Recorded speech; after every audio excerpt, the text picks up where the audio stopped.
गंगा के किनारे बसे एक नगर में अरुण नाम का एक युवक रहता था। वह बेहद बुद्धिमान था, लेकिन उसकी एक कमजोरी थी।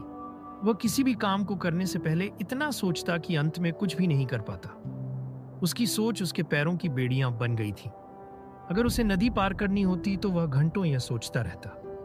अगर नाव डूब गई तो, अगर रास्ते में कोई मगरमच्छ आ गया तो, अगर मैं दूसरी तरफ जाकर खो गया तो। और इसी उधेड़बुन में वह कभी यात्रा शुरू ही नहीं करता। धीरे धीरे उसकी यह आदत इतनी बढ़ गई कि वह अपने जीवन के हर मौके को खोने लगा। उसके दोस्त आगे बढ़ते गए, लेकिन वह वहीं खड़ा रहा, सोचता हुआ। एक दिन निराश होकर वह बुद्ध के पास पहुंचा और बोला, गुरुदेव, मेरा मन हर समय सवालों से घिरा रहता है। मैं कोई भी निर्णय नहीं ले पाता। मैं क्या करूं?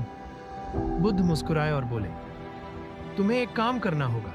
पास के जंगल में जाओ, वहां एक गहरा कुआं है। उससे पानी निकालकर मेरे लिए लाओ।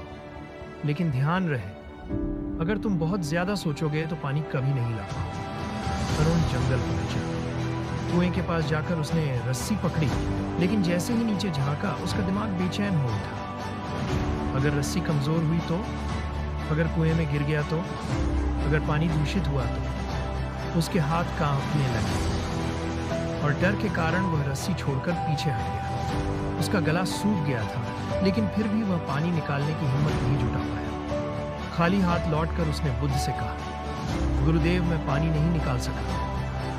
डर और विचारों ने मुझे जकड़ लिया। बुद्ध ने उसकी आंखों में देखा और बोला, अरुण, यही तुम्हारी समस्या है। तुमने पानी लाने के लिए सिर्फ पानी लाने पर ध्यान नहीं दिया, बल्कि हजारों बेकार की आशंकाओं में खुद को फंसा लिया।